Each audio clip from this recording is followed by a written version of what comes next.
capitale. Et à 9h50, c'est l'heure du journal des médias de Julien Pichenet. Avec un petit coup d'œil sur les audiences du week-end pour commencer. Quels chiffres vous avez retenus, Julien ? Eh bien, hier soir déjà, le match des films, c'est le film de France 2. Alors on danse avec Thierry Lhermitte, Isabelle Nanty et Michel Larocque, qui est arrivé en tête des audiences avec 3 200 000 téléspectateurs, 16% du public. Et puis samedi, ça nous intéressait, le match Star Academy Pékin Express. Star Academy a fait un petit score, entre guillemets, 2 800 000 téléspectateurs. Peu mieux fait, en général, on est au-dessus des 3 millions. Ça restait toutefois largement au-dessus de la finale de Pékin Express sur M6 au même moment, qui était sous la barre du million. 5% du public seulement, ce sera une saison à oublier. Jamais une saison de Pékin Express n'avait été aussi peu suivie. Il va peut-être falloir changer de case. Europe 1, le journal des médias. Et puis on commence ce journal des médias avec une information qui a fait beaucoup de bruit ce week-end concernant Cyril Hanouna. Oui, samedi, le Parisien, aujourd'hui en France, déclarait que la collaboration entre l'animateur et Canal+, propriétaire de la chaîne C8, touchait à sa fin.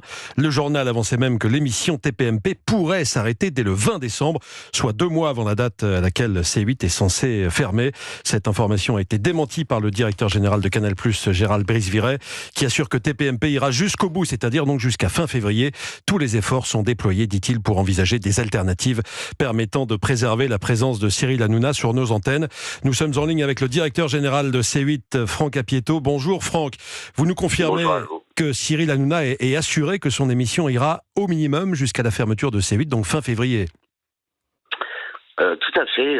Cyril restera à l'antenne jusqu'à la dernière minute, ainsi que toutes les autres productions de la chaîne. C'est très important pour nous. Il faut savoir qu'aujourd'hui, si vous regardez les chiffres au mois d'octobre, on est très largement leader. C8 est très largement leader, avec une PDA de 3,5 devant TMC qui est à 3 et W9 qui est à 2,4. Et il est pour nous très important de préserver la qualité de nos programmes et l'attractivité de notre grille auprès des téléspectateurs qui aiment consommer C8. C'est quand même la chaîne préférée aujourd'hui de la TNT des téléspectateurs français. Justement, on va maintenir le cap et travailler jusqu'au bout.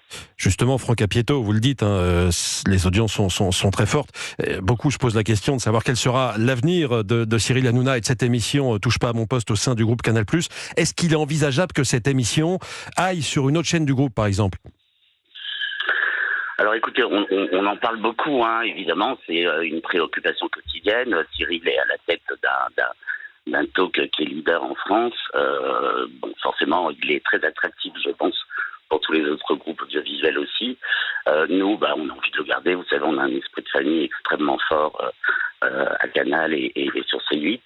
On discute, on est en train d'échafauder toutes les hypothèses possibles pour que l'avenir soit le plus radieux pour tous les employés du groupe qui sont aujourd'hui en danger suite à la décision de l'Arcom et évidemment pour Cyril et ses équipes. Et alors, quelles sont ces hypothèses, Franck ? Est-ce qu'il serait possible, par exemple, que Cyril Hanouna poursuive la diffusion de son émission sans passer par un canal de la TNT ? Est-ce que c'est envisageable, ça ? Tout est envisageable aujourd'hui. C'est absolument passionnant à faire. C'est-à-dire que vraiment, on travaille sur toutes les hypothèses. On n'a rien rejeté. Après, évidemment, il faut aussi faire les comptes et étudier les résultats de chacune de ces hypothèses. Mais toutes les hypothèses sont ouvertes. Et vous avez déposé un recours auprès du Conseil d'État. C'est quoi pour vous les chances de réussite de ce recours et quand est-ce que vous serez fixé vraiment sur l'avenir de C8 ? Alors ça, c'est plutôt à l'Arcom de vous répondre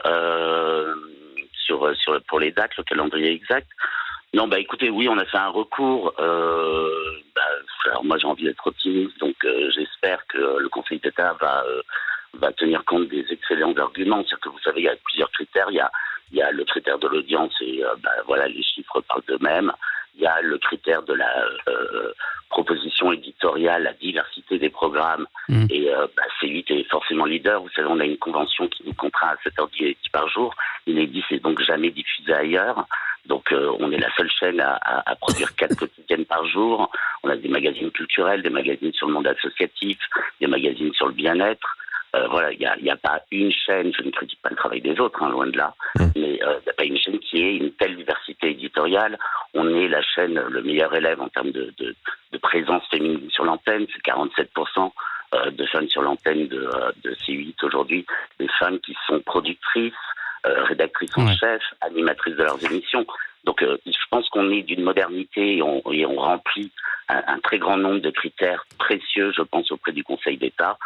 Après, voilà, par superstition, je ne vais pas vous dire quel est le pourcentage de chances. Et ben on suivra ça en tout cas dans les mois à venir. Merci beaucoup Franck Apieto, directeur général de la chaîne C8, d'être venu ce matin au micro d'Europe 1. Merci. Et Cyril Hanouna, lui, s'exprimera à ce sujet ce soir dans TPMP. Et puis pour la première fois, Amazon va couvrir les élections américaines dans une émission spéciale intitulée Election Night Live with Brian Williams. Eh oui, c'est une petite révolution dans le monde du streaming. Yeah. C'est la toute première fois que la plateforme va couvrir un événement d'information. Et comme son titre l'indique, l'émission sera présentée en direct le 5 novembre. Brian Williams, qui est une grande figure de la télé américaine, ancien présentateur notamment de NBC, proposera résultats et analyses. La direction d'Amazon s'est engagée, je la cite, à livrer une information impartiale. Voilà, après le sport en direct, les émissions de divertissement et la télé-réalité, Amazon prend le créneau de l'information et des terrains qui sont occupés d'ordinaire par la bonne vieille télévision. Et puis on termine avec cette information. Dorothée a perdu un membre de son fameux club. Le vétérinaire bien connu du petit écran Michel Klein est mort à l'âge de 103 ans. Le célèbre vétérinaire, fervent défenseur de la cause animale, était devenu une figure du PAF. À partir des années 60, on le voyait régulièrement dans 30 millions d'amis, dans les émissions de Dorothée aussi. À partir de 85, il était un fidèle de Récréa 2. Et puis ensuite, sur TF1 avec Club Dorothée, il avait présenté également avec Dorothée, qui a réagi ce week-end et qui a parlé d'une perte immense. Il avait présenté avec elle l'émission Terre, attention, danger. Merci beaucoup Julien pour ce journal des médias dont toutes les infos sont à retrouver dans notre newsletter média. Inscription gratuite sur europe1.fr.